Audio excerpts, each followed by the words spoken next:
ISSD. ഇനി പഠിക്കാം, ജയിക്കാം, നയിക്കാം. തീർച്ചയായിട്ടും എയിംസിൻ്റെ കാര്യത്തിൽ സ്ഥലത്തിൻ്റെ കാര്യത്തിൽ ഞങ്ങൾക്കൊരു പിടിവാശിയില്ല. ഏതാണോ അതിന് സ്ഥലം മാർക്ക് ചെയ്ത് കൊടുത്തിട്ടുണ്ട്. ആ സ്ഥലം ഏതാണോ അവർ സെലക്ട് ചെയ്യുന്നത് അത് അംഗീകരിക്കാൻ സംസ്ഥാന സർക്കാർ തയ്യാറാണ്. കെ കരുണാകരൻ സ്മാരക ഗവൺമെൻറ് മെഡിക്കൽ കോളേജിന് ഇമ്മീഡിയറ്റ് അംഗീകാരം കിട്ടിക്കഴിഞ്ഞാൽ കേരളത്തിൽ അന്ന് ആരംഭിച്ച മെഡിക്കൽ കോളേജുകളിൽ പിണറായി സർക്കാർ വന്ന് അടച്ചുപൂട്ടിയ ഒരേ ഒരു മെഡിക്കൽ കോളേജ് അതാണ്. പ്രത്യേകിച്ച് ഇപ്പോൾ MLA-മാരൊക്കെ പ്രസിഡൻ്റായിട്ട് വന്നു കഴിഞ്ഞാൽ ഞങ്ങൾക്കൊക്കെ കോൺസ്റ്റിറ്റ്യുവൻസി ഇപ്പോൾ എനിക്ക് അതിൽ തെറ്റില്ല. കാരണം മുൻപ് MP-മാർക്ക് ഞാൻ MP ആയിരിക്കുമ്പോഴാണ് KPC പ്രസിഡൻ്റായത്. പക്ഷെ അന്ന് എനിക്ക് അറിയാം, ഞാൻ അനുഭവിച്ച ബുദ്ധിമുട്ട് എനിക്കറിയാം. EDയുടെ സമ്മർദ്ദം ഉള്ളതുകൊണ്ടായിരിക്കാം ഡൽഹി സമരത്തിന് പിന്തുണ പ്രഖ്യാപിച്ച് SFI ഇടതുപക്ഷം നടത്തിയ എല്ലാ ജാഥകളിലും ഉദ്ഘാടനം ചെയ്ത പിണറായി രാഹുൽ ഗാന്ധിനെയും കോൺഗ്രസിനെ കുറ്റം പറഞ്ഞു. ഇത് നീറ്റ് പരീക്ഷ നടത്തിയത് രാഹുൽ ഗാന്ധിയാണോ എന്ന് പിണറായിൻ്റെ സ്റ്റേറ്റ്മെൻറ്റ് വായിച്ചാൽ സാമാന്യം ജനത്തിന് ചിലപ്പോൾ സംശയം തോന്നും. ഇന്ന് ആരോഗ്യമന്ത്രിനെയാണ് 4 മണിക്ക് കാണുന്നത്. കാരണം പുതിയ മെഡിക്കൽ കോളേജിൻ്റെ പ്രപ്പോസൽ കൊടുക്കണം. രണ്ടാമത് ഓൾ ഇന്ത്യ മെഡിക്കൽ ഇൻസ്റ്റിറ്റ്യൂട്ടിൻ്റെ പ്രപ്പോസൽ, ഇത് രണ്ടും സമർപ്പിക്കണം. പിന്നെ കുറേ എമൗണ്ട് ഒക്കെ തടഞ്ഞു വെച്ചിട്ടുണ്ടായിരുന്നു മുൻകാലങ്ങളിൽ, അതൊക്കെ ഒന്ന് റിലീസ് ചെയ്യണം. അതാണ് ഉദ്ദേശം. തീർച്ചയായിട്ടും എയിംസിൻ്റെ കാര്യത്തിൽ സ്ഥലത്തിൻ്റെ കാര്യത്തിൽ ഞങ്ങൾക്കൊരു പിടിവാശിയില്ല. ഏതാണോ അതിന് സ്ഥലം മാർക്ക് ചെയ്ത് കൊടുത്തിട്ടുണ്ട്. ആ സ്ഥലം ഏതാണോ അവർ സെലക്ട് ചെയ്യുന്നത് അത് അംഗീകരിക്കാൻ സംസ്ഥാന സർക്കാർ തയ്യാറാണ്. അതെ അതെ. ഹരിപ്പാടിൻ്റെ ഒരു സൂപ്പർ സ്പെഷ്യാലിറ്റി മെഡിക്കൽ കോളേജ് ആക്കാനാണ് ഉദ്ദേശിക്കുന്നത്. പക്ഷേ അതിൻ്റെ വർക്ക് നടക്കുന്നേ ഉള്ളൂ. ഞാൻ സൈറ്റ് വിസിറ്റ് ചെയ്യണം. 1-ാം തീയതി സൈറ്റ് വിസിറ്റ് ചെയ്യുന്നുണ്ട്. ശ്രീ രമേശ് ചെന്നിത്തലയോടൊപ്പം സൈറ്റ് വിസിറ്റ് ചെയ്യുന്നുണ്ട്.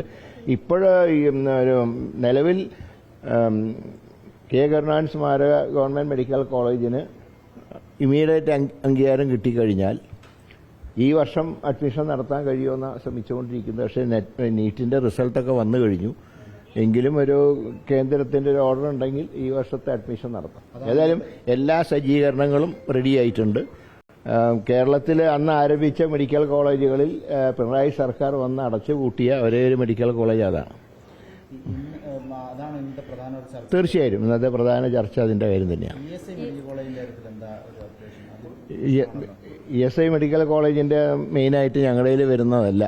അത് മറ്റേ തൊഴിൽ വകുപ്പിൻ്റെ കീഴിലാണ്. അത് തൊഴിൽ വകുപ്പുമായിട്ട് ആലോചിച്ച് കാര്യങ്ങൾ തീരുമാനിക്കും. ഇപ്പോൾ ഞങ്ങളുടെ മുമ്പിലുള്ളത് നമ്പർ 1 തിരുവനന്തപുരത്തെ K Karunakaran memorial medical college, 2 എയിംസിൻ്റെ കാര്യം.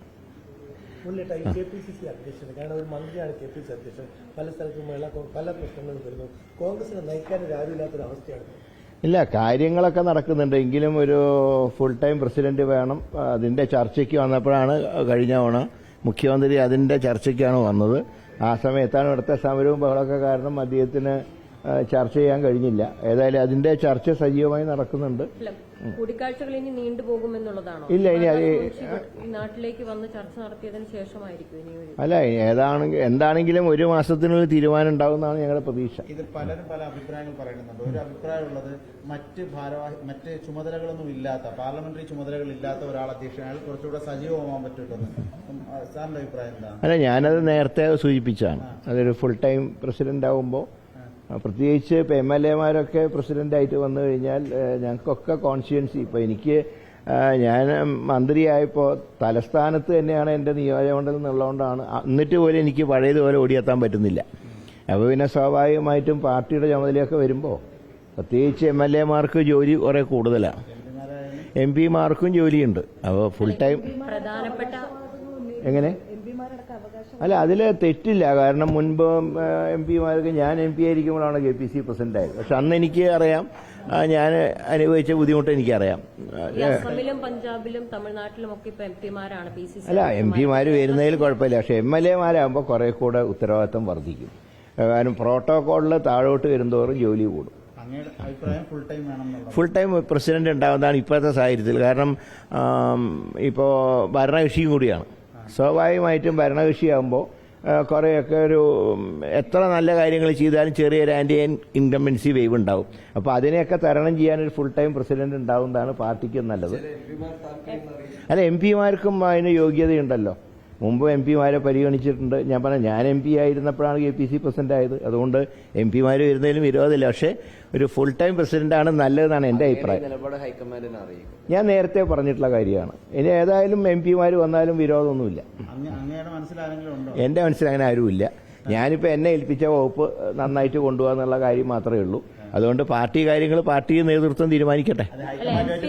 രാഹുൽ ഗാന്ധി ഒരു കൂടിക്കാഴ്ച എന്തെങ്കിലും ഉണ്ടോ? അല്ല, ഇന്നിപ്പോൾ എനിക്ക് സമയം കിട്ടുമെന്ന് എനിക്ക് അറിയില്ല. കാരണം അദ്ദേഹത്തിന് സമയം ഉണ്ടാവില്ല ചിലപ്പോൾ. എന്തായാലും സംഘടനാ ജനറൽ സെക്രട്ടറി ഇനി കാണുന്നുണ്ട്. KC വേണുഗോപാലിനെ കണ്ട് വൈകുന്നേരം സംസാരിക്കുന്നുണ്ട്. ഞങ്ങളുടെ വകുപ്പിൽ ചെലവില്ലല്ലോ. ചെലവിനുള്ള കാശ് കിട്ടണമെന്ന് മാത്രമേ ഞങ്ങൾക്കുള്ളൂ. ഞങ്ങളുടെ വകുപ്പിൽ ചെലവില്ല. ഒരു എന്താ പറയേണ്ടത്, സ്റ്റാഫ് പാറ്റേൺ പുതുക്കി ഞങ്ങൾക്ക് കൂടുതൽ ഫണ്ട് അനുവദിക്കണമെന്ന് മാത്രമേ ഞങ്ങൾക്ക് ഡിമാൻഡുള്ളൂ. ഈ മുണ്ട് മുറുക്കി കൊടുക്കേണ്ടി വരുന്നത് പഴയ സർക്കാരിന്റെ പിടിപ്പുകൊണ്ടാണോ? അല്ല, ഫിനാൻസായിട്ട് തകർന്ന് കിടക്കുകയായിരുന്നല്ലോ. അപ്പോൾ അതുകൊണ്ട് കുഴപ്പമില്ല, നമുക്കത് അതൊക്കെ മാനേജ് ചെയ്യാൻ കഴിയും. ഏതായാലും സാമ്പത്തിക പ്രയാസം കാരണം ഒരു പ്രവർത്തനം മുടങ്ങുന്നില്ല.